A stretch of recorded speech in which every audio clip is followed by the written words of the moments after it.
All right, and we're about to go on. Can y'all close that door real quick? This is the Love Bone 91.9, The Buzz, WPGS Statesboro. I am the F. M. C. Currently in the building. Sunshine B. Okay. Lady Moxie. Hey, Good Roger. hey. I need a cool name. D. Cool Man D. That's gonna be your name for now. Oh. I'm gonna call you Cool Mo D like the rapper, but Okay. that might have been a reference that you might not have. No, I got it. Oh, Wild Wild West. okay. Dig it. And Demo. we've been talking about dating in college and young adulthood and how our views of what dating is kind of came into view. And last thing we stepped off of was describing your dating life in one word. This is a very, I should have actually had the host kind of think about this before. Would you consider yourself romantically challenged? Yes. No. Demo says yes, but Sunshine B says no. No. Yes. I'm not romantically challenged, but I'm challenged to playing these little games that little boys around here like play. What do you mean? I don't know how to, that mind game, my mind don't work that way. But I can do old time Who romance. are you been talking to? How does your mind work? I want to know. Well, like, I mean, I don't get this whole, like you were talking about earlier, you gonna meet me at Ruby's? No, I'm not. I'm sleeping with this person, that person, the other, and I'm gonna try to talk to you? No, you're not. But I can do old fashioned romance. What's old fashioned? Oh, Like, kind of like Coming that. to the door, kind of like that. Court. Yes. Woo me. Please. You're gonna be, we're definitely gonna put you on eHarmony. Baby, you better watch a little bit and keep it moving. Definitely. I think it's awesome that you feel that way, and I feel like Great. when you actually do get a chance to do that for somebody, it definitely encourages you to, continue to do it. When you've actually known or been taught or been at least somebody has said something to you about it, like, I think my dad is an awesome guy, but we never had the chance to talk about how to talk to girls or how you should treat women or all that kind of stuff. I kind of picked up what I knew, like I said, from talking to females, but also kind of just seeing what he did that I liked and what he did that I didn't like. And that's how I gained my views of it. Luckily for me, I've always been a person that is considerate and tries to seek and make that person comfortable and enjoy, being around in my presence and stuff. But the whole wooing aspect, I wasn't adept to. I didn't know anything about how to woo a woman. I don't know how to approach a woman. What do you say? I mean, it should be simple as hello, how are you doing? But it just doesn't necessarily come out the way you think it's gonna come out. Cause like in your head, it's like, man, I'm gonna just go over there to her. I'm gonna say, hey, how you doing? My name is such and such. She gonna say, hey, my name is such and such. I'm gonna say, hey, blah blah blah. She gonna be like, oh, get your number, and then we gonna be like, bam, we pop it. But then when you walk over there, it's like her, and like 5 of her female friends. You be like, yeah, I'm just trying to reach this mustard over here, and yeah, these packets of salt, pepper, yeah. Hey, how y'all doing? I think you'd be fine as long as you don't approach her disrespectfully. Because I guess that it's open to interpretation what's disrespectful. Mhm. But if you're gonna, hey, how are you doing? She should not have a legitimate reason to say, hey, how are you doing?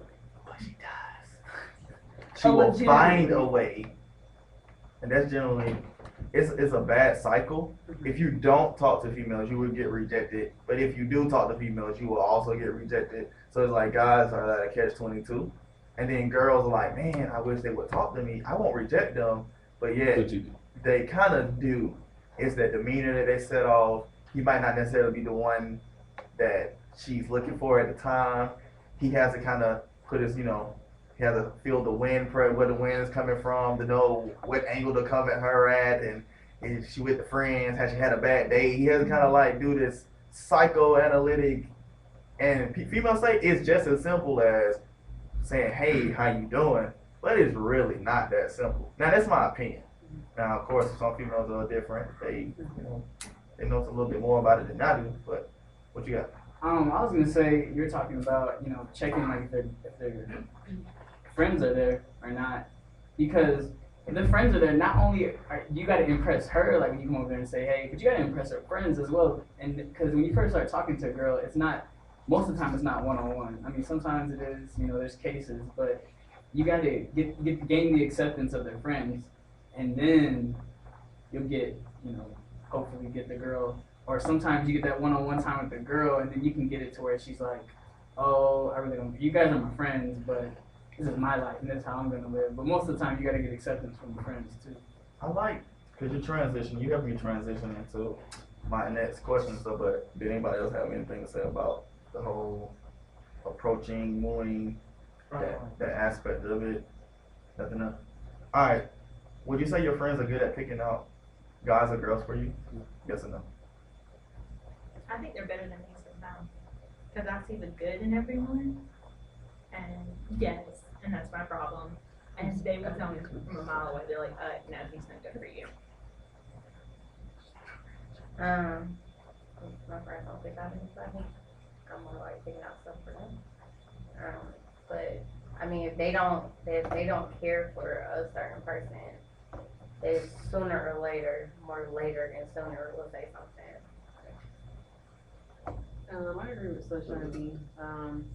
I like the, hey, he's not, no, or hey, yeah, that's the one.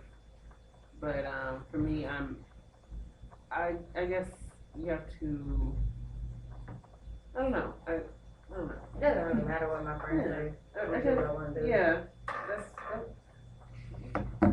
I would say for me, it's more the other way around. I'm better at picking out potential interests for them than they are for me. But you know, I'm kind of I see the good in everyone too to begin with, so I kind of give anyone the time of day to start with. I see evil. I like the enemy. You a dog? I can see it in other people, like, I'm really good when my friends are dating people telling you if he's a bad guy, but it's like, I go stupid when they come to me. Yes, it is. Seriously. Some of my friends are really good at picking out people that are interested in me, especially because I just don't be feeling it.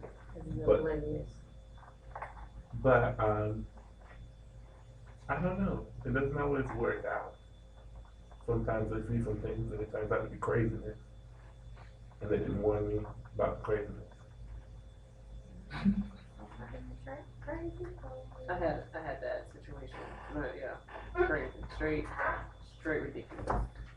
I would say, I don't know, because I've never had a group of friends pick out anybody for me. So, it usually, and if they tried, and I didn't notice, I was probably stubborn because I like to do it on my own. I like to do a lot on my own. Yeah. Yeah. What's the problem? Especially when it comes out to picking somebody that's for me. A lot of people don't have a good barometer of picking out people for them. So how can I trust you to pick out somebody for me and you can't pick out anybody for you? But I'm just stubborn and I'm kind of like hard-headed. And I guess I always happen to be in the atmosphere of talking to people. So usually it's like I know somebody that I like because I've been talking to them for a while anyway. And it just happens to, oh, maybe we can make this work. Oh, that's interesting. Let's do that. So, we're gonna take a quick break because we got some real good questions on the way. And this is the Love Below 91.9 The Buzz. Stay tuned. What's your definition